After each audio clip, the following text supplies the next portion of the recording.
Your line of credit is good to go. You can use it starting at 9 a.m. tomorrow morning. I'm chasing the flames, yeah. And listen, I got to go. I'm on call with this guy 24/7. Bye. Hello, George. It's Jaime. I've got more clients coming in, George. I've got tons of big shot clients. They need the on-call outdoor chef guy that you are. You're my man, George. I pay you tens of thousands of dollars, George. And I expect tens of thousands of dollars, millions of dollars of good stuff. Call that fishy guy you know and get some of that one-of-a-kind fish that only he can get, George. It's fabulous. You know me and pork. I love the taste of pork. I don't eat it much, but when I do, it's delicious, George. And bacon. I love bacon. My clients love bacon. More pork. You got me, George?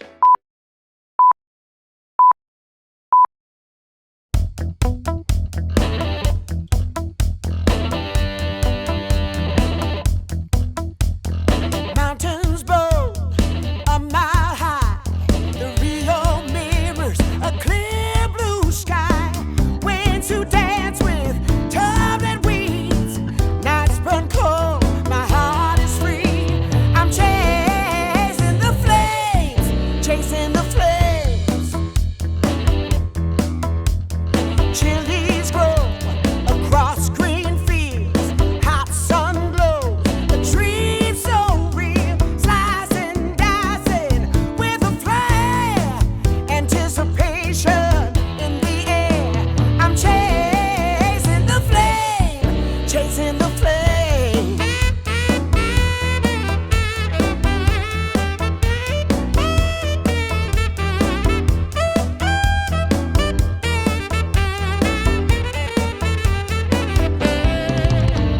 Surfing, turfing on the grill.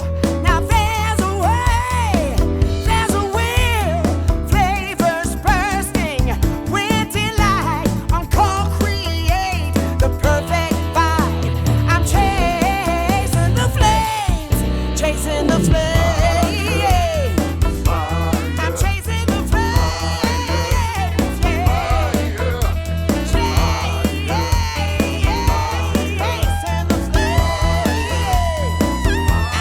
Chasing the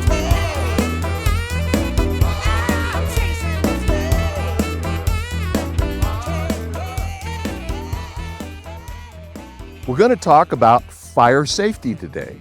We're not going to just talk about fire. We're going to talk about being careful with fire. Now, we use a lot of heat around here. Big flames inside the Beast, big flames, tall flames on the Santa Maria Grill. We see all kinds of different types of fires with the wind. Sometimes it gets humid, so on and so forth. But what's most important is that you're safe. So that calls for you to invest in some fire extinguishers. Make sure they're always around, at least one step away from where you're cooking. Make sure you got a bucket of sand. Make sure you got a 5-gallon bucket of water just in case laying around. If you have a water source like a hose or something like that, then that's even better. But you got to remember, fire is dangerous, and I need you to be safe out there because we try to be as safe as we can right here. And that's important. Safety comes first when we plan our cooks. Think about fire as a tool, but remember, it's dangerous. Be careful. That way you can make stuff that's wow good.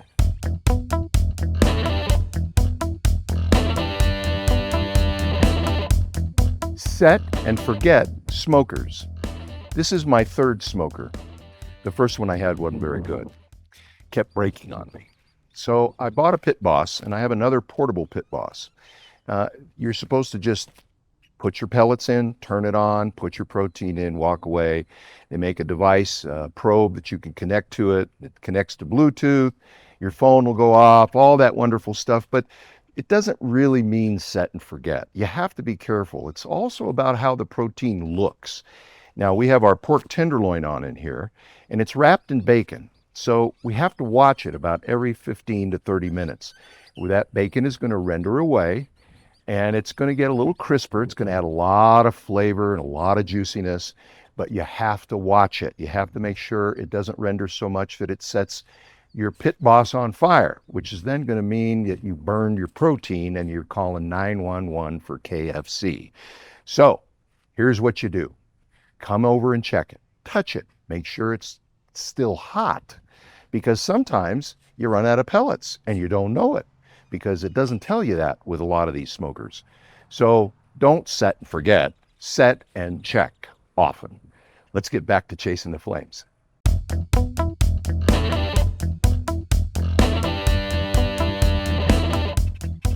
Weather and heat. Guess what?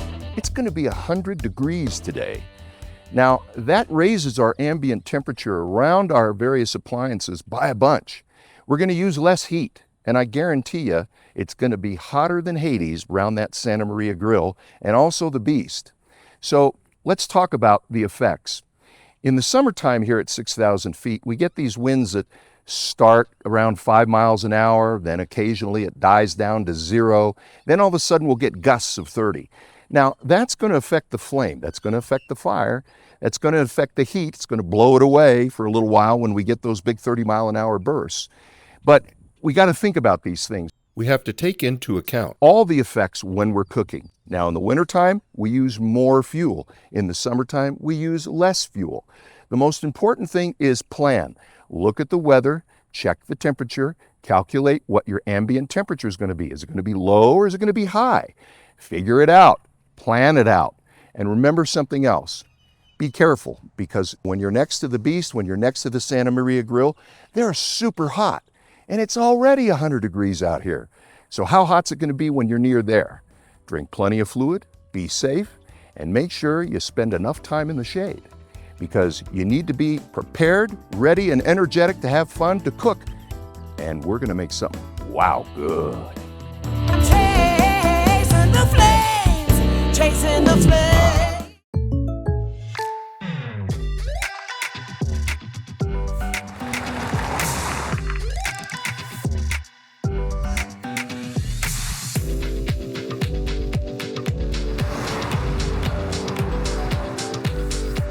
For your surprisingly great rates, contact your local State Farm agent today. If you want the real deal, call State Farm agent Marty Size in Albuquerque today. Like a good neighbor, State Farm is there. Well, I'm going to the frontier, walk up to the cashier, order up a root beer and a number 1. Cover it with green stuff, 1 scoop is not enough. Find a booth is real tough, back by the Duke. Meet my family, meet my friends in the quirkiest restaurant I have ever been. All of Albuquerque's favorite spot, it's the Frontier Restaurant. For over 20 years, Evergard Roofing and Solar has been committed to customer service. Locally owned and operated, Evergard offers both commercial and residential roofing and solar services.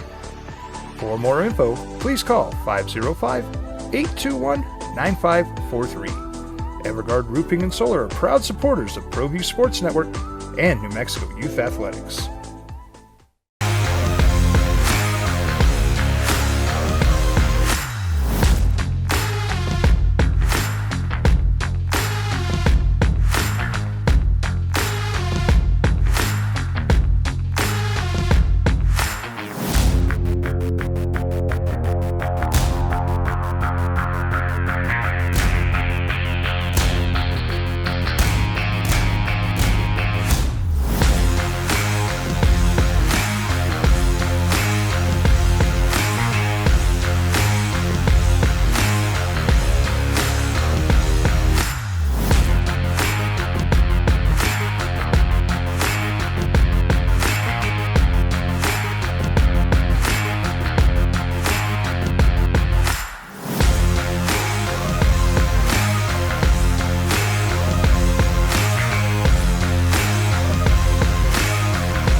Let's get back to chasing the flames.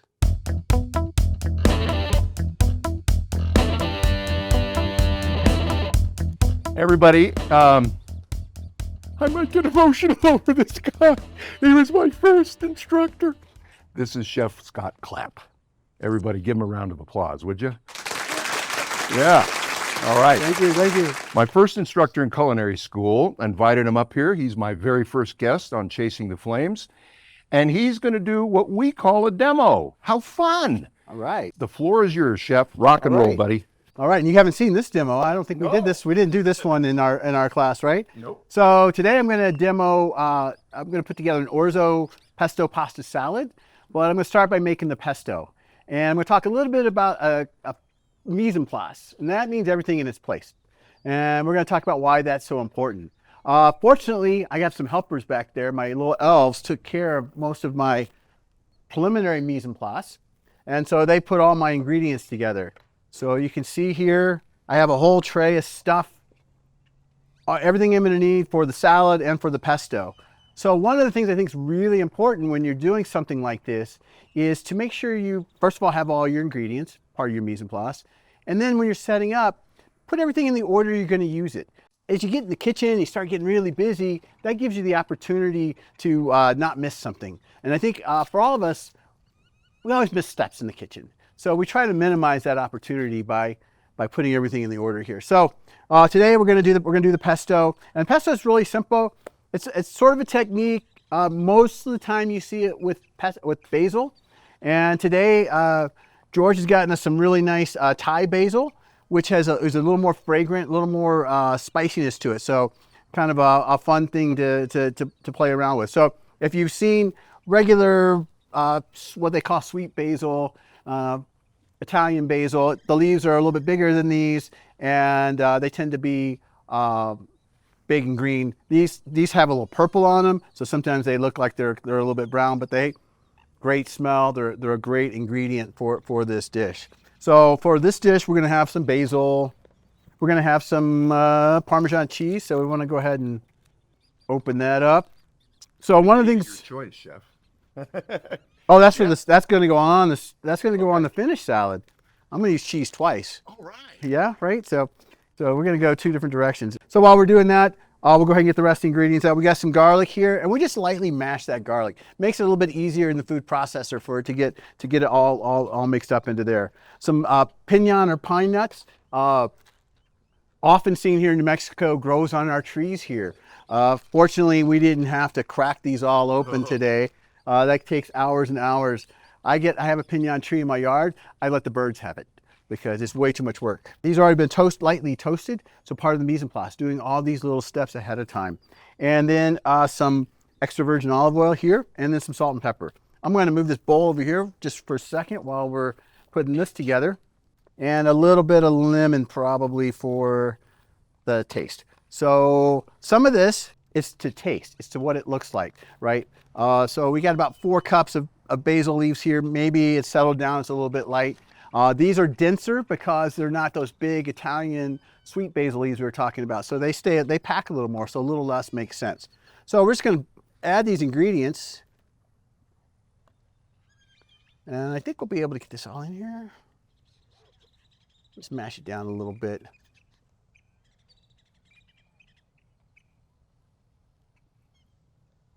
Our garlic. I'm going to just put part of the pinon in there right now. We're going to do that a little bit to taste. And whatever we don't use here, we're going to add to our salad later, so it doesn't matter. And then some cheese. All right. I'll probably add a little more cheese, but I'm going to let this work itself down. We got quite a bit in this food processor.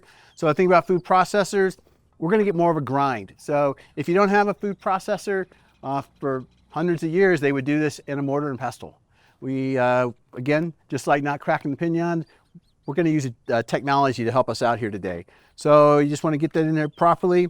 And most food processors are going to have an on, off, and a pulse. We're going to use the pulse function here. And the reason is that gives us control. If I just turn it on, it's just going to grind it all down. And what I really want to try to do is bring everything together really nicely. So just pulsing, and you can see how that popped everything up. And then once we get going, we can grind it a little more. I want to get a little bit of grind on it, and then I'm going to start drizzling olive oil in. But I want to get everything sort of broken up. If I start adding the oil a little too early, what's going to happen is it's going to separate everything, and all the little bits and pieces are going to kind of bounce around instead of getting pureed. So we want to get that puree going first. Looks pretty good there. And this is going to have a pretty rustic texture anyway. Now we'll go ahead and turn it on so we can focus on drizzling the oil in. So most food processors are also going to have a little sleeve in here you can take out that allows you to drizzle something directly into it. All I'm watching for now to see if we get too much built up on the sides. That's looking pretty good there. Turn it off, and that looks really great. So we're gonna go ahead and add a little bit of salt and pepper. Oh, thanks. A little spatula, we can just scrape that down a little. A little more cheese, because I know it's gonna need some more cheese before I taste it. And a little salt. So cheese is salty, right? So we want to be careful how much salt we add in here. And then some pepper. And we can always add more. Can't really take it out. It's really complicated if you over season something. So you always want to err on the side of season taste, season taste. You can't taste it too much. We're gonna put a little bit of lemon in there. Lemon will help retain the color of the basil, and it'll also give it a little bit of acidity, pop that flavor, freshness that we really like in something like pesto. Back on we go. And we'll just pulse that a little bit. Gonna go a little more oil. Don't want it to be quite so tight. By tight, I mean that it's too much. So if we try to put it on meat or something later, or when we put it in the salad, it's not going to mix that well. So we want it to be a little more the thickness of a dressing.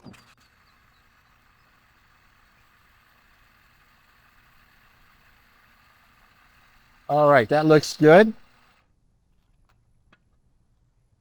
That looks tasty. So now that we have everything mixed together, we're going to do a little taste just to make sure before we add it to our salad. Okay, that's pretty good. Needs a little bit more salt and pepper, and that's going to do it for us.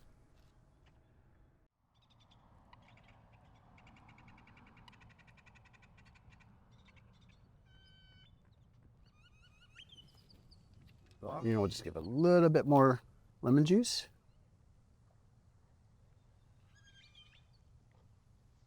Just a quick pulse. And we're all set.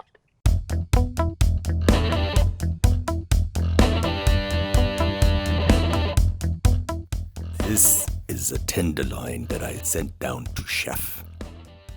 Yes, it's wonderful tenderloin, most beautiful swine I grew for Chef. It's going on the smoker wrapped in bacon. Yummy. Look at it, just starting to render a little bit. And you must temp all the time to make sure your tenderloin is not going to get overdone. It'd be a crime to overdo your loin. I know that sounds funny. But anyway, I still have a lot of people looking for me, especially this man who is not a very good swine farmer. Yes. And I might add that Krispy Kreme is cleaning up with all the surveillance that's going on. They're eating a lot of donuts, these farmers. They're looking for me in the most obscure places with long lenses from high places. Always high places. I don't know why they're so high all the time. And they're using drones. These awful mechanical devices that take your picture from way up high. I don't know why they use drones anyway. They're stupid devices. And it's a little embarrassing for me because I often am nude on my farm. You know, animals are nude, so why shouldn't the farmer be nude and everything swings free? I hate binoculars. They can see you from far, far away. It's not very comforting to know that somebody's looking at you. Oh my God, that's a scary eye right there looking at me. I don't even know who it is. I might tell you that Dunkin' Donuts is cleaning up too. All the coffee these farmers are drinking trying to find me. And there's my farm. No one knows where I'm at. Yes, it's just me and the swine. And there's my buddy Roy. Oh, he's such a great pig. And there's Loin. She's kind of dumb, and, I'm kind of thinking she might have her bad day very soon because she's looking so tasty. He's very intelligent. He saved my life 3 times so far. That's why he can choose when he has the bad day himself. And there's Loin. Oh, and there's Loin. She's number 7 back there. There she is. And so Loin was so tasty that I paid her respects by making it into some German sausage. Ooh, some brats. She's tasting wonderful, wonderful. Look at those brats. Oh, yes, they'll be on the barbecue up here on the farm. I'd put them in the oven and roast them. Oh, she was very, very tasty pig. Not so dumb after all.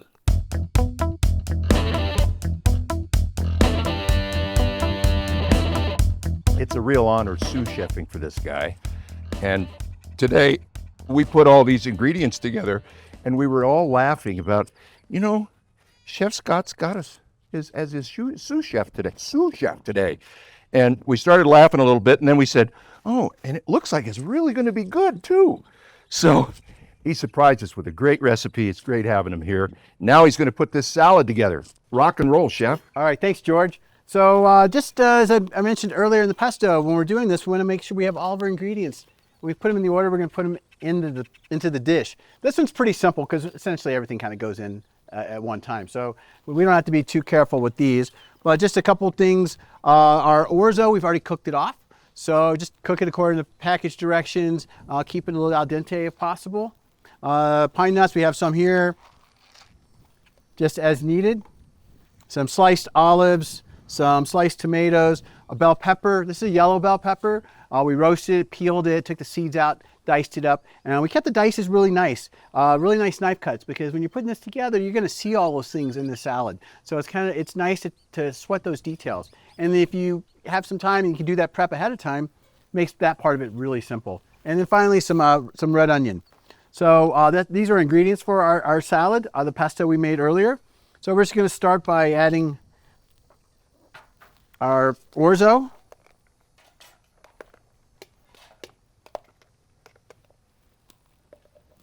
These guys, so they don't blow away. Yeah, they want to go today. They want to go. All right.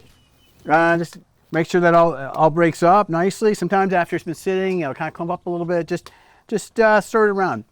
If you're going to wait a while before you make the pasta salad, you can put just a little bit of oil on here just to keep the kernel separate. Not too much, because we want the pesto to stick to it, but just enough to hold them separately. So some yellow bell pepper. Now, if you don't have yellow, you can use red, you can green, orange. It doesn't matter. Some tomatoes. Pretty soon you'll be able to get these out of your garden. I'll just put all this in. I can tell we can use it all. Some olives, black olives. These are Kalamata olives. So they're a great, nice, briny, nice salty flavor to it. It's going to help bring it all together. Some red onion. Look at the color, chef. Right? It's beautiful, right? A few of our pine nuts. So we've used quite a bit of pine nuts in the pesto, but we're going to add a few more in here because they're so tasty. And then some feta. So the feta, because different fetas can be really salty, I'm going to add about half of this to start with. Then we'll come back and we'll taste it and we'll see if we can add a little bit more. So half, 2/3. All right, so let's mix this together. So I'm using a technique we call folding. So I'm not like stirring it really aggressively. I'm just trying to get everything blended together. So this keeps from more delicate items breaking up and just allows us to get that nice mix. And all I'm really looking for here is for all the colors to kind of seem evenly distributed. What do you think, George? Are we getting there? Yeah, I think it's looking great. All right. So, and the hardest thing about this dish, and it wasn't hard at all, was just prepping everything. That was really hard. This is a simple dish to put together. It is super, super simple. So we're just going to take some of our pesto, and the recipe that we use for the pesto will probably make more than we need for this dish. So we'll start with, again, about half of it, and we're going to mix that together. Looks like I think we're going to need a little more than that, but we'll see how it starts to look. Good place to start, right, Chef? Good place to start. As I said earlier, when you're doing seasonings, dressings, you can add more, but you can't really take it out. Really complicated to take it out. All right, so yeah, I definitely want a little more of that that green pesto color. It's the work of art. It's pretty. Well, that's the thing, you know that with cooking is that you have a recipe and that gives you a good starting point, but then you gotta take it where it takes you, right? I think that's starting to look pretty good. You use pine nuts instead of walnuts. You use yellow bell pepper. What would it be like with a poblano if you roasted Yeah, it? you could do a poblano, and then you brought in Thai basil instead of the sweet basil. Changes it, but it's just another way, and it's going to taste great. All right, so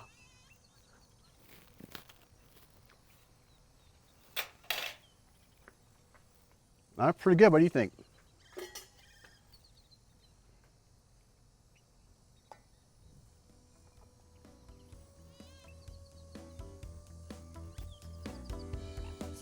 Wow, good. All right. Delicious, chef. All right, so there's our pesto pasta salad using orzo pasta. Chasing the flames, chasing the flames.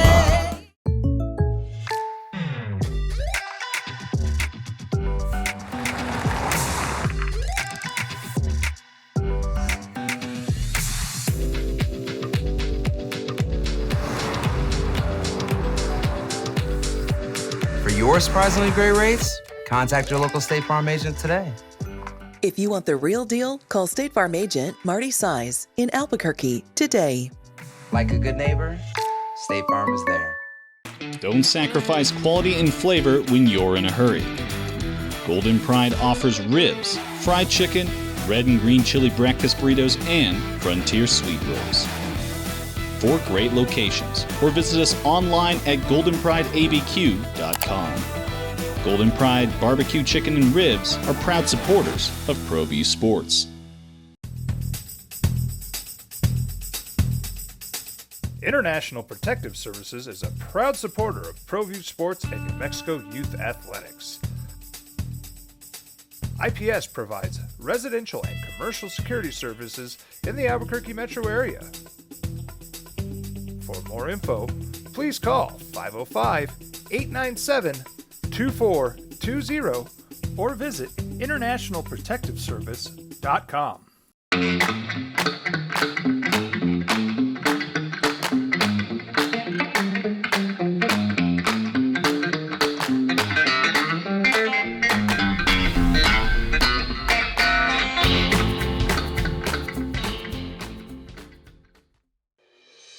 BH Capital Limited is celebrating over 40 years of providing proactive finance and management solutions for American enterprise.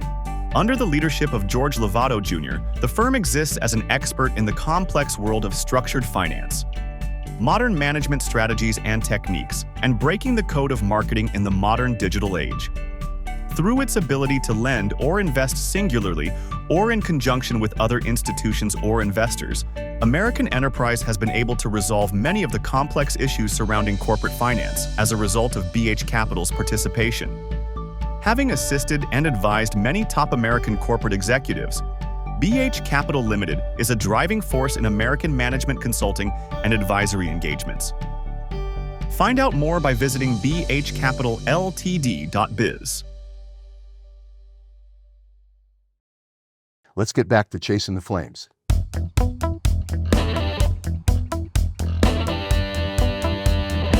It's funny. Yeah, because I've had many students, I've been this 17 years, and they're like, yeah, I remember those things. That's why the mistakes are such learning opportunities, right? Because it just puts it.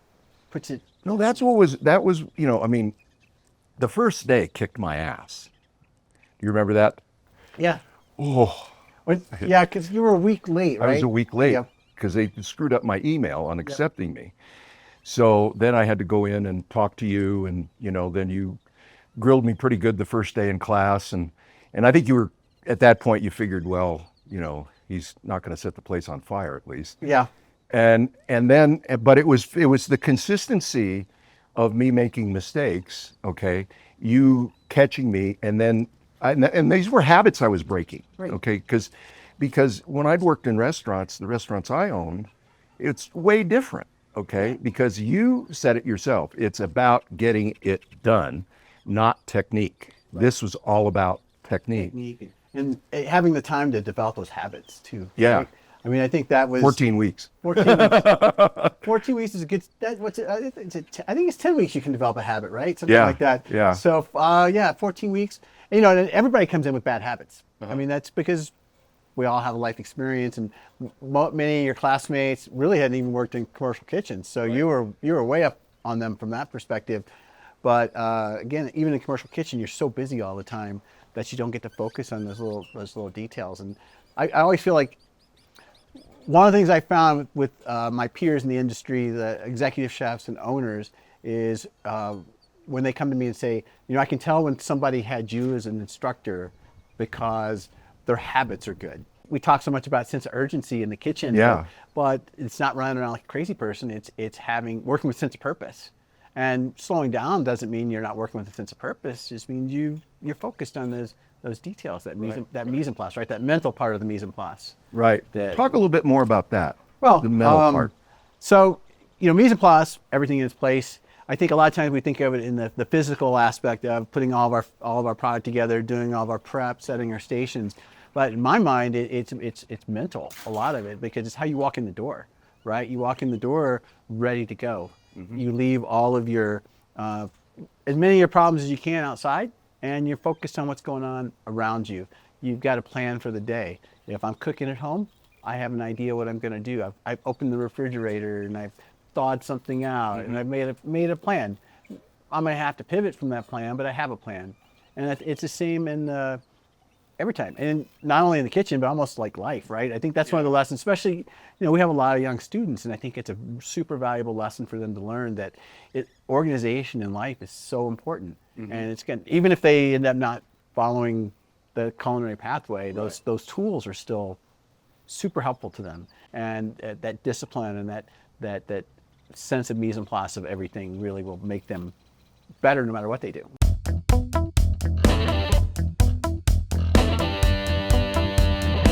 This is one of my classmates from culinary school, Abel Lovato. I call him Little Cuz.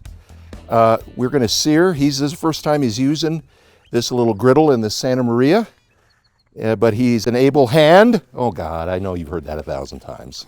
Chef Erkut used to give you a hard time. There we go.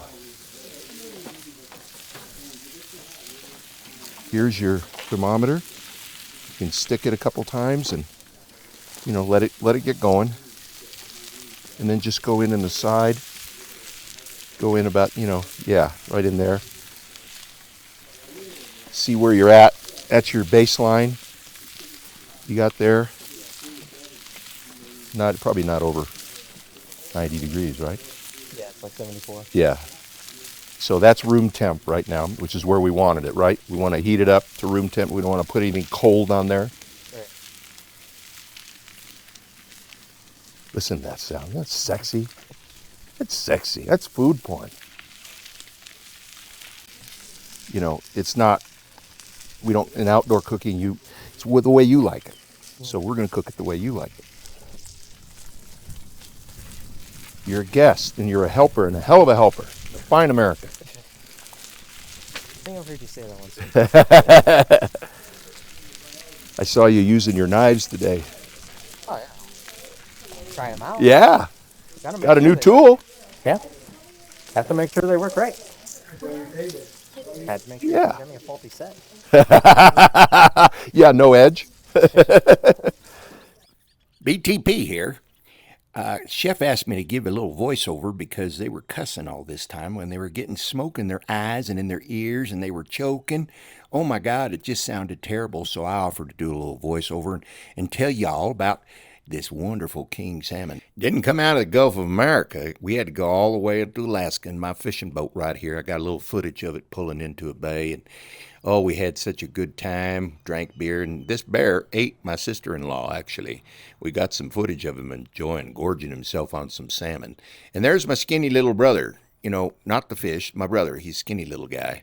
But he caught some fish that day. I'll tell you, a little clumsy, too. You know, he's not too sure-footed. And there's my brother smile. He's happy he caught some fish. But as you can see, his fishing company didn't have a real good dental plan.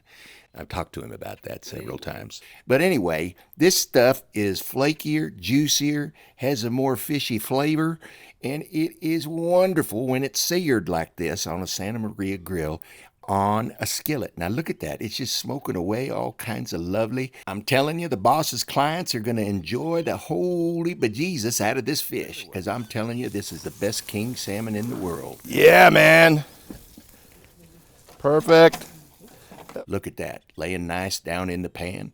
Oh, I wish I was there, because, you know, like Chef says, it's wow good. I can't say it like him. I wish I could. I've been practicing. It doesn't work. Anyway, BTP here. See you again.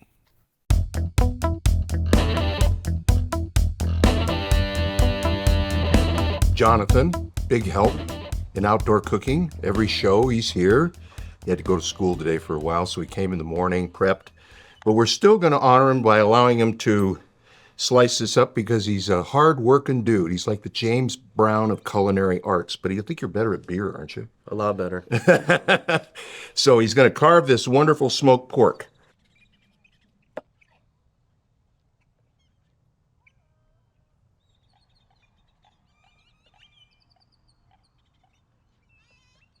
That's beautiful. So you can see this wonderful ring of flavor with that bacon there. Look at that. Look at that. Nice, nice. And I promise you, it'll be wow good.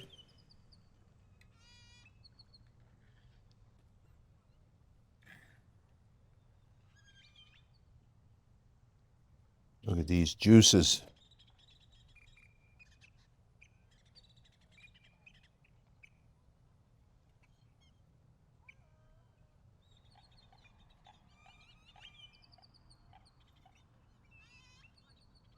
There we go.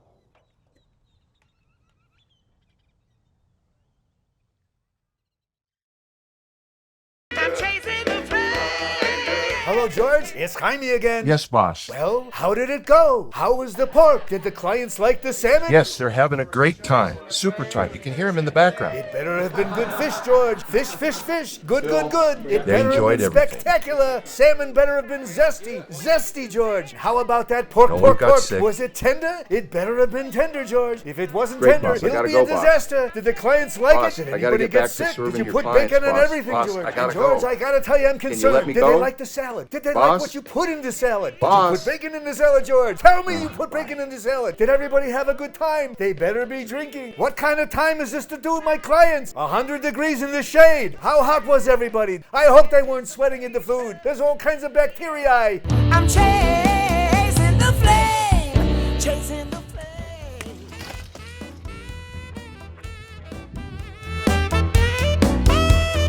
Mr. Cloud, as I ordered. We can shoot fast. And you're going to get a $2 fine. And you're going to get a $2 fine. 100 degrees. It's going to raise the cook temperature. It's going to raise the cook temperature. Okay. The perfect vibe. I'm chasing. Somebody like Jay say, action! Action!